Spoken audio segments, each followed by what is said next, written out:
ওই যে রাজাকার বলে, হ্যাঁ, রাজাকার রাজাকার খেলার দিন শেষ।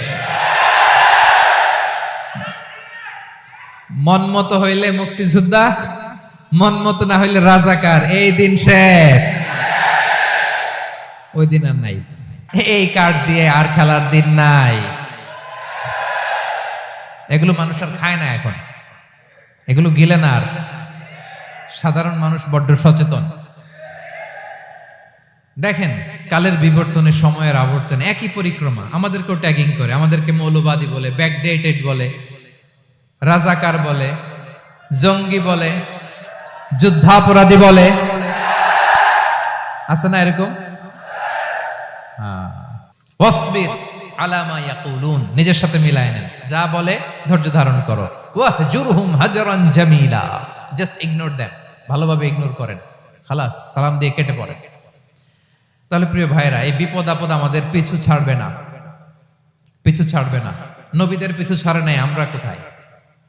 আমরা আর কি? বিপদ আমাদেরকে ধৈর্য ধারণ করতে হবে, মনোবল হারাইলে হবে না। আল্লাহ যেন বিপদে আমাদেরকে ধৈর্য ধারণ করার তৌফিক দান করে। প্রিয় ভাইরা, ধৈর্য এটা এমন একটা গাছ, যে গাছের সারা গায়ে কাটা, কিন্তু এই গাছের ফলটা বড় সুস্বাদু। আই রিপিট, আমি আবারও বলছি, ধৈর্য এটা এমন একটা গাছ, যে গাছের সারা গায়ে কাটা, কিন্তু ফলটা বড় মিষ্টি, ফলটা বড় সুস্বাদু। সবাই ধৈর্য ধারণ করতে পারে না। বিষ্ণু ইসলামকে আল্লাহ তাআলা নানা সময় আশ্বস্ত করেছেন, সান্ত্বনা দিয়েছেন, আর ধৈর্যের বাণী শুনিয়েছেন। আল্লাহ বলেন, ফাসবির কামা সবারা উলুল আজমি মিনার রাসূল। নবী হে, আপনার আগে দৃঢ় প্রত্যয়ী নবীরা যেরকম ধৈর্য ধারণ করেছে, আপনিও ধৈর্য ধারণ করুন। সূরাতুল মুজাম্মিল আল্লাহ তাআলা বলছেন, ওয়াসবির আলা মা ইয়াকুলুনা ওয়াহজুরহুম হাজরান জামিলা। ওরা যাই বলুক, আপনি ধৈর্য ধারণ করুন, ওদের কথাকে ইগনোর করুন, just ignore what they are saying to you. যা বলে আপনি জাস্ট ইগনোর করেন। ওরা বিষ্ণু ঈসা ইসলামের মনোবলকে ভেঙে দেওয়ার জন্য কখনো বিষ্ণু ঈসা ইসলামকে কবি বলে গালি দিত। কবি কি বলতো? শায়ের। কখনো বলতো মজনুন, পাগল। নাউজুবিল্লাহ পড়বেন না? পাগল বলে গালি দিত। মাঝে মাঝে বলতো কাহিন, গণক। মাঝে মাঝে বিষ্ণু ঈসা ইসলামকে তারা বলতো আবতার, লেস কাটা। মুহাম্মদ, তোমার ছেলে নাই, তোমার বংশ নির্বংশ হয়ে গেছে, তোমার নাম নেয়ার মতো কেউ নাই। আহা, কপাল পোড়া। গোটা বিশ্বব্যাপী বিষ্ণু ঈসা ইসলামের সুনাম সুখ্যাতি ছড়িয়ে দিয়েছে কে? আকাশ বাতাস মাড়িয়ে, সাত আকাশ ছাড়িয়ে আল্লাহর আরশ পর্যন্ত আল্লাহ তাআলা বিষ্ণু নবীর সুনাম সুখ্যাতিকে সুউচ্চ করেছেন। ঠিক কিনা বলেন? ইগনোর করুন। আপনাকে কবি বলে, গণক বলে, আপনাকে পাগল বলে, আপনাকে লেসকাটা বলে, জাস্ট ইগনোর দেন। বর্তমান সময়েও নানা ধরনের ট্যাগ আমাদেরকেও দেয় কি দেয় না বলেন? দেয়। আমাদেরকে কি বলে? মৌলবাদী বলে, বলে বলে ওই যে রাজাকার বলে, বলে বলে ওই যে রাজাকার বলে। রাজাকার রাজাকার খেলার দিন শেষ। মন মতো হইলে মুক্তিযোদ্ধা, মন মতো না হইলে রাজাকার, এই দিন শেষ। ওই দিন আর নাই, এই কার্ড দিয়ে আর খেলার দিন নাই। এগুলো মানুষ আর খায় না এখন, এগুলো গিলে না আর। সাধারণ মানুষ বড্ড সচেতন। দেখেন, কালের বিবর্তনে, সময়ের আবর্তনে একই পরিক্রমা আমাদেরকেও ট্যাগিং করে, আমাদেরকে মৌলবাদী বলে, ব্যাকডেটেড বলে, রাজাকার বলে, জঙ্গি বলে, যুদ্ধাপরাধী বলে। আছে না এরকম?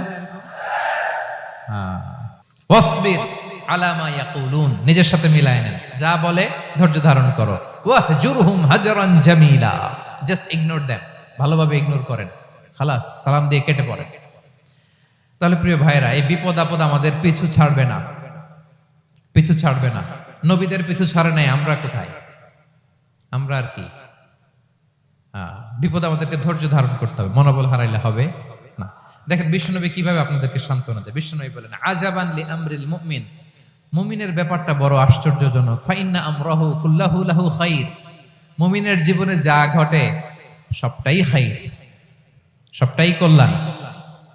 ইন আসাবাতহু সাররাউ শাকারা ফাকানা খাইরাল্লাহ ওয়া ইন আসাবাতহু দাররাউ সাবারা ফাকানা খাইরাল্লাহ। মুমিনের জীবনে যদি সুখ আসে তাহলে মুমিন শুকরগুজার হয়, এটা তার জন্য ভালো। আর যদি মুমিন জীবনে দুঃখ আসে তাহলে সে সবর ইখতিয়ার করে, এটাও তার জন্য ভালো। সুবহানাল্লাহ। তাহলে দেখেন, আমরা হয় সুখে থাকি নয় দুঃখে থাকি, ঠিক কিনা বলেন? তাহলে সুখের সময় আমরা শুকর করি, কি করি? শুকরগুজার হই। শুকরিয়া করাও একটা ইবাদত, শুকরিয়া করাও কি? আর দুঃখের সময় আমরা সবর করি, সবর করাটাও একটা। তাহলে আমাদের পুরো জীবনটাই ইবাদত, পুরো জীবনটাই সুখের সময় শুকর আর দুঃখের সময় সবর। আওয়াজ করে বলেন, সুখের সময় শুকর আর দুঃখের সময়। এই দুই ইবাদত মুমিন জীবনে চলমান, কন্টিনিউয়াস, একটা উইন উইন সিচুয়েশন। কি বলেন? উইন উইন হয়ে গেল না? যেই পরিস্থিতিতেই থাকে আমাদের জন্য লাভ। আল্লাহু আকবার। তাহলে প্রিয় ভাইরা, এটাই জীবনের বাস্তবতা। সবর আমাদেরকে ইখতিয়ার করতে হবে, হতাশ হওয়া যাবে না। অনেকে আমরা অল্পতে হতাশ হই। এই যে আমরা ধৈর্য ধারণ করছি, এর ফল পাচ্ছি না? দীর্ঘ 1.5 যুগ 1.5 দশক ধরে ধৈর্য ধারণ করছেন না আপনারা? এখন মুক্তি, স্বাধীনতা, বিজয় এনে দিয়েছে কে? ধৈর্য ধারণ করুন। ধৈর্যের যে ফলাফল, এটা বড় মিষ্টি। ধৈর্য এমন একটা গাছ, এই গাছের সারা গায়ে কাটা, কিন্তু এর ফলটা বড় সুস্বাদু, এর ফলটা বড় মিষ্টি। ধৈর্য ধারণ করার অভ্যাস করতে হবে প্রিয় ভাইরা। মুমিন হতাশ হয় না, হাল ছেড়ে দেয় না। মুমিন ভরসা রাখে একজনের উপর, তিনি কে? লা তাইয়াসু মির রাউহিল্লাহ ইন্নাহু লা ইয়াইয়াসু মির রাউহিল্লাহি ইল্লাল কওমুল কাফিরুন। আল্লাহর রহ থেকে, রহম থেকে নিরাশ হয়ে যাও না। কাফির ছাড়া, অকৃতজ্ঞ ছাড়া কেউ আল্লাহর রহ থেকে, আশা থেকে নিরাশ হয় না। শয়তানের সবচেয়ে বড় মিশন হলো আমাদেরকে হতাশ বানানো, এটা খেয়াল রাখবেন। শয়তানের সবচাইতে বড় মিশন কি? আমাদেরকে হতাশ করে দেয়া। হতাশ বানাইতে পারলে সে সাকসেসফুল, খুশি। কিন্তু আমরা এত সহজে হতাশ হই না, আমরা নিরাশ হই না, আমরা বিপদে হাল ছেড়ে দেই না। আমরা ভরসা রাখি এক মহান সত্তার উপর, তিনি কে? মনে থাকবে? বিপদ আসলে ভেঙে পড়বেন, ভিসা না হইলে কান্নাকাটি শুরু করবেন, ব্যবসায় লস হইলে হাউমাউ, দেশ থেকে কোনো দুঃসংবাদ আসলে হতাশ হবেন, ভেঙে পড়বেন। ধৈর্য ধারণ করব আমরা। আওয়াজ করে বলেন, আমরা কি করব? সবর। বিপদ ট্যাকেল দেওয়ার প্রথম স্টেপ হচ্ছে সবর, ধৈর্য ধারণ করতে হবে। ওয়াবাশশিরিস সাবিরিন, ধৈর্যশীলদেরকে সুসংবাদ দাও। বিপদ থেকে বাঁচার দ্বিতীয় স্টেপ হচ্ছে এই বিপদ থেকে উত্তরণের চেষ্টা করতে হবে, কন্টিনিউয়াস প্রচেষ্টা চালিয়ে যেতে হবে। ওয়াল্লাযীনা জাহাদু ফিনা লানাহদিয়ান্নাহুম সুবুলানা। যারা আমার রাস্তায় চেষ্টা করে, প্রচেষ্টা করে, স্ট্রাগল করে, তাদেরকে আমি পথ দেখিয়ে দেই, সুবুল দেখিয়ে দেই, ওয়ে আউট দেখায় দেই, এক্সিট দেখায় দেই। কোথাও আটকাবেন না আপনি, আপনাকে এক্সিট দেখায় দিবে কে? মালয়েশিয়াতে কেলুয়ার বলে না? কেলুয়ার কি বলে চিনেন? কেলুয়ার মানে কি? এক্সিট। এক্সিট পেয়ে যাবেন, আটকাবেন না আপনি জীবনে কোথাও। 3 নাম্বার, আল্লাহর উপর তাওয়াক্কুল করতে হবে বিপদ আসলে। ওমাইয়া তাওয়াক্কাল আলাল্লাহি ফাহুয়া হাসবুহ। আল্লাহর উপর যে তাওয়াক্কুল করে, আল্লাহই তার জন্য যথেষ্ট হয়ে যায়। তাহলে বিপদে প্রিয় ভাইরা আমরা প্যানিক হব না, ধৈর্য ধারণ করব, বিপদ থেকে উত্তরণের সর্বোচ্চ প্রচেষ্টা চালিয়ে যাব, আর ভরসা রাখবো একজনের উপর, তিনি কে? আর বিপদ আসলে এটাকে নেগেটিভলি নেবেন না সব সময়। বিপদ আপদ এটা অনেক পজিটিভ, ভালো জিনিস আমাদের জীবনে বয়ে নিয়ে আসে। শাইখুল ইসলাম ইবনু তাইমিয়া আলাইহি রাহমা, উনি বলতেন, খুব দামি কথা, খুব হেভি ওয়েট কথা, মনোযোগ দিয়ে শুনুন। তিনি বলতেন, যে নেয়ামত তোমাকে আল্লাহ থেকে দূরে সরায়, ওই নেয়ামতের চেয়ে বিপদ ভালো, যে বিপদ তোমাকে আল্লাহর দিকে ধাবিত করে। আই রিপিট, আমি আবারও বলি, যে নাজ নেয়ামত তোমাকে আল্লাহ থেকে দূরে সরিয়ে দেয়, সে নাজ নেয়ামতের চেয়ে ওই বিপদ আপদ ভালো, যেই বিপদ আপদ তোমাকে আল্লাহর কাছে টেনে নেয়। তাহলে বিপদ আপদ আসলে আপনি হতাশ হবেন? আর কখনো দুঃখ করবেন? মুয়ারের ভাইয়েরা, আর মন খারাপ করবেন? আপনি খেয়াল করে দেখেন, বিপদ আসলে আমরা আল্লাহরে ডাকি বেশি। যখন অসুস্থ আপনি খেয়াল করেন তো, আল্লাহ আল্লাহ তুমি ছাড়া বাঁচানোর কেউ নাই, আল্লাহ আল্লাহ তুমি হেফাজত করো, আল্লাহ তুমি সুস্থ করে দাও। যখন লাইফ থ্রেট, দেখেন আপনি গুম হয়ে যেতে পারেন, আপনার কারাবন্দী করতে পারে, এরকম একটা বিপদের মধ্যে আছেন, তখন খেয়াল করেন তো আল্লাহর সাথে আপনার কানেক্টিভিটি, রিলেশনশিপটা কতটা ডেভেলপ হয়। কারণ বিপদে পড়লে আমরা আল্লাহরে ডাকি বেশি। তাহলে বিপদ আপদেরও কিছু পজিটিভ সাইড বা দিক আমাদের জীবনে আছে না নাই? অনেক পজিটিভ দিক আছে, কয়েকটা শেয়ার করি। এক নাম্বার পজিটিভ সাইড তো বললাম, ইমাম ইবনু তাইমিয়া যেটা বললেন। এরপরে হচ্ছে মাঝে মাঝে আল্লাহ তাআলা আমাদের মর্যাদাকে আপগ্রেড করতে চায়, এলিভেট করতে চায়। আপনি ধরেন কোন একটা এয়ারলাইন্সের রেগুলার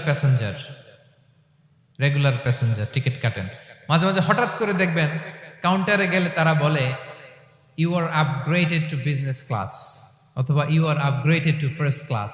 যেহেতু রেগুলার প্যাসেঞ্জার, অনেক মাইলস জমা হয়েছে, আপগ্রেড করে দেয়।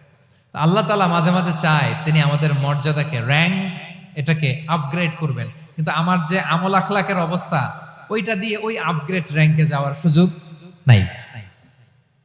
বুঝতেছেন কথা? আল্লাহ চায় আমার লেভেল একটু আপ করতে, কিন্তু আমার আমলের যে অবস্থা, এতে আমি ওখানে যাই না। তখন আল্লাহ কিছু বিপদ আপদ দিয়ে, পরীক্ষা দিয়ে বান্দাকে টেস্ট করে। ওই পরীক্ষায় যদি উত্তীর্ণ হন, সাথে সাথে আল্লাহ তাআলা আপনার লেভেল বা র্যাঙ্ক আপগ্রেড করে দেয়।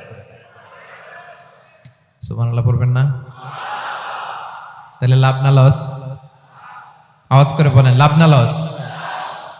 মুমিন জীবনের সব লাভ। যত বিপদ আপদ আপনাকে স্পর্শ করে, প্রতিটাতেই আপনার জন্য কল্যাণ। বিষ্ণু ইসা ইসলাম বলেন, মা ইউসিবুল মুসলিমা মিন নাসাবিন ওয়ালা ওয়াসাবিন ওয়ালা হাম্মিন ওয়ালা হুজনিন ওয়ালা আযান ওয়ালা গাম্মিন হাত্তা শাওকাতি ইউশাকুহা ইল্লা কাফারাল্লাহু বিহা খাতায়া। আপনার জীবনে যত দুঃখ, যত যন্ত্রণা, যত টেনশন, যত অ্যাংজাইটি, যত ইনজুরি, এমনকি গোলাপ ফুল পাড়তে যে ওখানে যে কাঁটা বাজছে, বরই খেতে যে বরই গাছে ওঠার পর যে একটা কাঁটা বিঁধছে আপনার হাতে, এর কারণে আল্লাহ তাআলা আপনার গুনাহ মাফ করে দেয়। সুবহানাল্লাহ। তাহলে বিপদ আপদ দিয়ে আল্লাহ বান্দার মর্যাদাকে আপগ্রেড করে। বিপদ আপদে ফেলে আল্লাহ তাআলা বান্দার পাপ মোচন করে। বিপদ আপদ দিয়ে আল্লাহ তাআলা বান্দার শাস্তি মওকুফ করে। এমন পাপ করছেন, এটার জন্য শাস্তি বরাদ্দ হয়ে গেছে, কিন্তু আল্লাহ তাআলা ওই শাস্তি থেকে মাঝে মাঝে আপনাকে বাঁচাতে চায়, তখন কিছু বিপদ দিয়ে বান্দারে পরীক্ষা করে। উত্তীর্ণ হলেই আল্লাহ তাআলা ওই শাস্তিকে মওকুফ করে দেয়। তাহলে আসুন সামারি করি, পুরো আলোচনাটার সামারি করি। এক নম্বর সামারি হচ্ছে বিপদ আপদ, পরীক্ষা, স্ট্রাগল, কষ্ট, এটা সুন্নাতুল্লাহি ফিদ দুনিয়া। এই দুনিয়ায় আল্লাহর সুন্নাত, এর বাইরে কেউ যেতে পারে না, ইভেন নট দ্য মেসেঞ্জার্স, নবীরাও না। আজকের আলোচনায় শুনছেন না নবীদের জীবন দিয়ে কি গেছে, ups and downs, test and trial, নবীরাও না। তাহলে এটা আমাদের মাইন্ডসেটের সাথে সেট আপ করে নিতে হবে যে অতীতে, বর্তমানে, ভবিষ্যতে বিপদ আপদ মুক্ত এই পৃথিবীতে কেউ থাকবে না। পারবেন? হ্যাঁ, এটা মাইন্ডসেটে নিয়ে নিতে হবে যে এটাই জীবন, বিপদ আপদ দিয়ে আল্লাহ পরীক্ষা করবেন। এটাই পৃথিবী। চির সুখ, চির শান্তি এই পৃথিবীতে খুঁজলেই পাওয়া যায় না। শুরুতে বলছিলাম না, চির সুখ, চির শান্তি। বলেন তো, এটা কি দুনিয়ার ফিচার না জান্নাতের ফিচার? জান্নাতের ফিচার দুনিয়ায় খুঁজলে পাওয়া যাবে? যাবে না। তাহলে আজকের আলোচনার এক নাম্বার লেসন হচ্ছে বিপদ আপদ এটা সুন্নাতুল্লাহি ফিদ দুনিয়া। এই দুনিয়া আল্লাহর সুন্নাত, এটা থেকে মুক্তি পাওয়ার কোনো সুযোগ নাই, নবীরাও পায় নাই। দুই নাম্বার লেসন, বাঁচার যেহেতু সুযোগ নাই, we have to face it with patience, intellect and tawakkul. বিপদে অস্থির হওয়া যাবে না, এটাকে ফেস করতে হবে উইথ পেশেন্স, ধৈর্যের সাথে। বিপদ আমরা মোকাবেলা করব কিসের সাথে? ধৈর্য। প্যানিক হবেন না, অস্থির হবেন না, ধৈর্য ধারণ করবেন। উইথ ইন্টেলেক্ট, আল্লাহর দেয়া আপনার ইন্টেলেক্ট খাটিয়ে এই বিপদ উত্তরণের সর্বান্তকরণের চেষ্টা প্রচেষ্টা আপনার চালায় যেতে হবে। আর সবশেষে আত-তাওয়াক্কুল আলাল্লাহ, ডিপেন্ডিং অন আল্লাহ, ভরসা করব কার উপর? আল্লাহর উপর। পারা যাবে তো? আচ্ছা, দুইটা লেসন গেল। 3 নাম্বার লেসন হচ্ছে আমাদের ছেলে মেয়েদেরকে we have to educate our child regarding the test and trial in this দুনিয়া। দুনিয়ার এই বিপদ আপদের ব্যাপারে আমাদের ছেলে মেয়েদেরকে শেখাতে হবে, বুঝাতে হবে। ওরা ছোট মানুষ তো অস্থির হয়ে যায়, আব্বু আমার সাথে কেন এমন হয়, আমারই শুধু পেন্সিল চুরি হয়, আমারই শুধু এটা হয়, আমি পরীক্ষায় খারাপ করি, আমি ব্যথা পাই, আমার এই আমার সেই। ছোট মানুষ তো বুঝে না।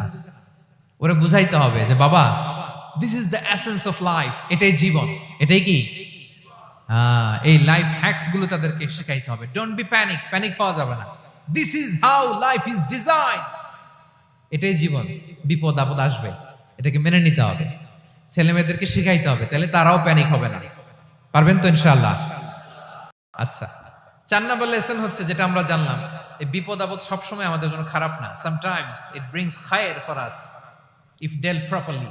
ঠিকমতো বিপদকে ডিল করতে পারলে এটা আসলে আমার জন্য আখেরে কল্যাণই বয়ে নিয়ে আসে। কি বলেন, তাই না?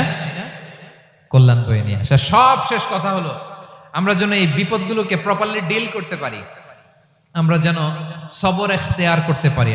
আল্লাহর কাছে চাইতে হবে, দোয়া করতে হবে, কারণ তৌফিক দেওয়ার মালিক কে? আল্লাহর কাছে যেন আমরা কায়মনোবাক্যে প্রার্থনা করতে পারি, আল্লাহ এই বিপদকে যেন আমরা ডিল করতে পারি উইথ সাবর, উইথ ইন্টেলেক্ট, উইথ তাওয়াক্কুল। আসল হাতিয়ার হচ্ছে এটা, দোয়া। আল্লাহর কাছে চাইবেন, মনোযোগের সাথে চাইবেন, আন্তরিকতার সাথে চাইবেন। উদউল্লাহ ওয়া আনতুম মুখিনুনা বিল ইজাবা। বিষ্ণু বলেন এমন ভাবে চাও যেন তুমি অনেকটা কনফার্ম যে তোমার দোয়া আল্লাহ কবুল করবেনই, এমন ভাবে চাও। অনেকে রোবোটিক দোয়া করে।